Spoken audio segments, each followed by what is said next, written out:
This actually was spurred because I seen this right here, where it said Freddie Owens is set to be executed by lethal injection despite his friend who testified against him admitting that he lied to save himself. Friend's admission was made just hours before the execution. It was at 6 o'clock, and I believe it was at 6:45 ish that he was actually pronounced dead because he was killed via lethal injection, which it used to be a 1, 2, 3 of the poison, but now they all have like a cocktail or whatever, and they do one injection, and then that's how that works. All right, so I was curious about this. South Carolina, and I was curious. I was like, man, this is crazy. I mean, there's not too many capital punishments. So I was like, wow, this is crazy. What did he do? Because I'm seeing a lot of people saying, oh man, he was innocent. But I noticed people don't look to see what the person did. So I was like, well, what did he do? I'm just curious. So I actually found this article here, and I got about 3 of them. The one I wanted was like, oh, no, you got to go and pay for it. So I had to go and look for something else. It's not the one I wanted in particular, but it'll work. All right. But it says South Carolina inmate is executed by lethal injection 2 days after the witness changed their story. All right. So it says Freddie Owens was executed Friday, and this was done on the 20th of September. So he was executed Friday evening by lethal injection after his attorney's last chance appeal to the U.S. Supreme Court failed to stop it. Owens was pronounced dead at 6:55 p.m., making him the first inmate executed in South Carolina in nearly 14 years. He made no final statement. When the execution began, Owens looked at his attorney. She smiled at him and he appeared to smile back. Okay. Now something I want to look at, and we're going to have a little bit of repeating here and there, but let's look at it. Owens, 46 years old, died 25 years after he was convicted of killing a gas station clerk, Irene Graves, a 41-year-old single mother of 3 who was also working 3 jobs during a string of robberies on Halloween night 1997, which was actually really November 1st, very early morning. It was her and another lady that was working at the gas station at that time. A single shot to the head killed her because she could not open a safe.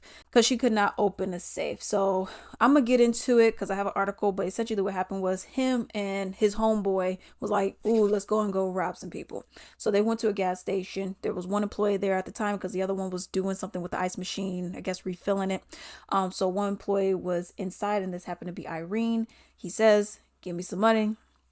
She opens up the register. Then he said, okay, we'll go and open up that safe because I want that safe.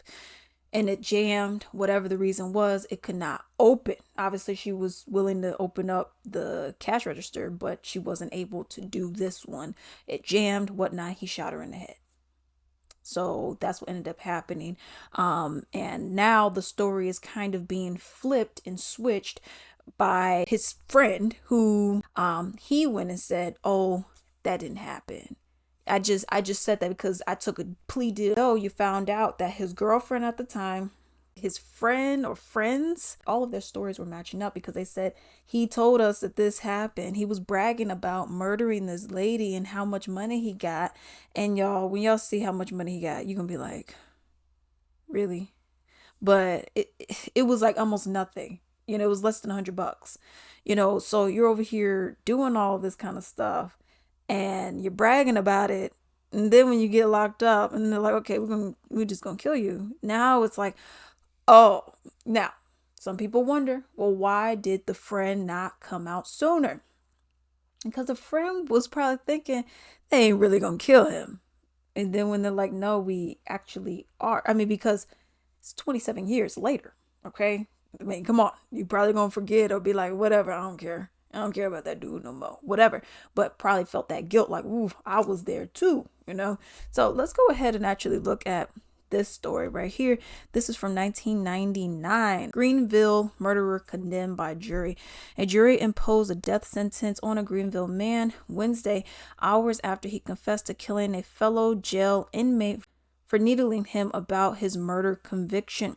Freddie Eugene Owens, 20 years old at this time, this is from 99, showed little emotion as the sentence was read. He turned towards supporters and smiled as jurors individually affirmed their verdict. The execution is set for April 16th. Late Monday, the Greenville County jury found Owens guilty of fatally shooting Irene Granger Graves, 41 years old, during a Halloween night robbery spree. South Carolina law requires a 24-hour waiting period between the time a jury pronounces a guilty verdict and the court begins the penalty phase of the capital trial. During the 24-hour wait in the Owens case, 28-year-old Christopher B. Lee of Fountain Inn died at the Greenville County Detention Center. Owens was charged with murder in Lee's death Tuesday, and he would be tried separately in that case. In his confession introduced at Wednesday's death penalty trial, Owens told state law enforcement division agents that he punched, kicked, and choked Lee until he was sure Lee had stopped breathing. Owens said the incident happened about 3 a.m. in cell block C. Owens was not isolated or under special restrictions in the jail because he had not caused any trouble there since his arrest in November 11, 1997. Lawyers said Owens told SLED agent Dean Brown this account of Lee's death. Owens and some other inmates woke up when jailers came to take a man out of the cell block for transfer to a state prison, Perry Correctional Institution. Lee told the man he wouldn't be the only one going to the penitentiary, and Owens would be coming too because of his murder conviction. An enraged Owens punched Lee in the eye, then he got on top of him and punched him repeatedly. He never fought back after the first punch, Owens said. After Owens punched Lee, he took a pen and stabbed Lee in the eye.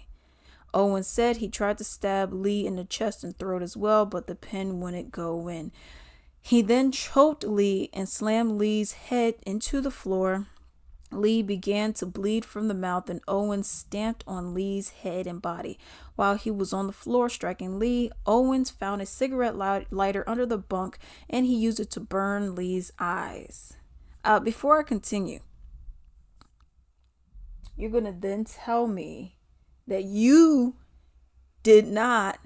were not there during this gas station shooting, that you didn't do anything because you're not a violent person, but you're demonstrating a lot of violence here. At that point, Lee was still moaning and breathing, Owens said. I got back over him and rammed the pen up his right nostril. And he held Lee's left nostril closed and choked him some more. I kept on checking him to see if he was dead. I wanted him to be dead at that time. When he was satisfied that Lee had stopped breathing, Owens said he put Lee on his bunk and covered him with a blanket. The inmate who had the bunk above Lee's stayed silent while the assault took place. Wow. Owens said. When Owens got in line for breakfast Tuesday morning, he told a guard he needed to handcuff him. When the guard objected, Owens told him he should look in Lee's cell. That's when jailers discovered the death, Owens said. After the SLED agent finished writing his statement, Brown testified that Owens added a final statement in his own hand. I really did it because I was wrongly convicted of murder. So I was wrongly convicted of murder, so I committed violent, gruesome, grotesque murder because I was innocent of this murder. That doesn't make sense to me, but okay. At trial, a psychologist testified that Owens has an antisocial personality disorder and came from a broken background. He grew up facing physical and psychological neglect and had been removed from his home at a young age by the Department of Social Services. A psychologist testified according to Spartanburg Herald Journal. At the age of 7, Owens also witnessed his grandmother shoot someone. Ultimately, Owens was convicted of murder, armed robbery, and criminal conspiracy. At some point, we can't keep using our mom didn't hug us enough. And my parents didn't love me enough. Because anyone could say that. I could say, okay, well, and that's why I had to go and rob 20 banks. No. You go and get help for that. That's not society's problem or fault. That's no one's fault. Okay, that's something you need to go and get help for. That's just what it is. This goes into what it was for Lee. So listening to all of this, reading all of this, I don't think, now, This is the weird thing about death penalty, because you have people who have done comparable, if not worse off things, and they don't get the death penalty, they just get life. But with all that being said, I go and look at this and I'm like, you don't seem to be somebody that should just be out. You don't seem to be someone that should just be getting life, because you were quick to take 2 lives. From what we know, there could have been 5 more other people from what we know, but you took 2 lives. You took that woman's life. She was working 3 jobs, had 3 children, and you killed her, and you didn't care. But what you're seeing is the friend is saying, oh, he wasn't even there, y'all. He wasn't actually there. But who was on camera? So in 1999, November 1st, you're telling me that he wasn't even there now. So who were you with? Bozo the clown? I mean, who are you with? We got 2 men on camera. Who was the other person? You gonna tell me y'all just both, you and some random person just happened to be robbing the same place at the same time? Come on now, let's keep it real. I wanted to mention this little part before I go and end it. That one article that I had, they were like, oh, you got to go and pay for it. I'm like, I'm not about to go and pay for it. But that one had all the information. So I'm sorry if it's a little jumbled. I'm going to try to clean it up in editing. But this was also another part. It says prosecutors have said Golden was not the only evidence linking Owens to the crime, since other friends, plural, more than one, also testified that they, along with Owens, had planned to rob the store. So you were there. They said we were going to do it. We weren't the only ones that were going to do it. And said those friends said Owens bragged to them about killing Graves. His former girlfriend also testified that he confessed to the killing. So you had multiple people, at least 3 people, that all said that you did it because you told them. And then now you're going to make me believe that you didn't do it. Okay. No.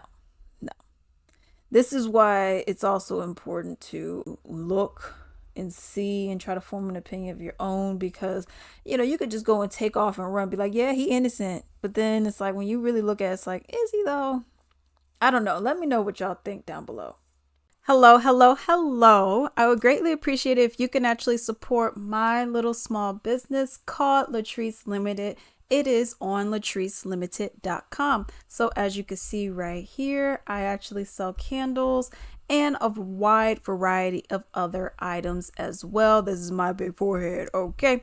But I actually want to show you just a couple of different items that I do sell. This is actually going to be a part of my soap collection that I have. As you can see, I have a variety of different soaps on here. I actually have 2 pages worth of soaps, and everything is handmade, okay, natural, clean ingredients as well. You can also see right here, these are my candles. All right, they're all handmade, everything vanilla, sweet roses, sage and vanilla and sweet roses are actually my favorite scents that I do have. I also have a few other items on here. I'm actually going to go and show you all the bath bombs that I do have. As you all can see, there's eucalyptus and sage, sweet pea harmony, and so many more. And then we're just going to finish off on the gift sets that I have. There's a variety of them, from like the big ones like this for $45, and then you have some of the smaller ones, and you have these itty bitty ones down here that includes essential oil blends. Definitely shop with your girl. Definitely help your girl out. I would greatly appreciate it. This is like my little baby over here, okay? I would greatly appreciate it, and enjoy.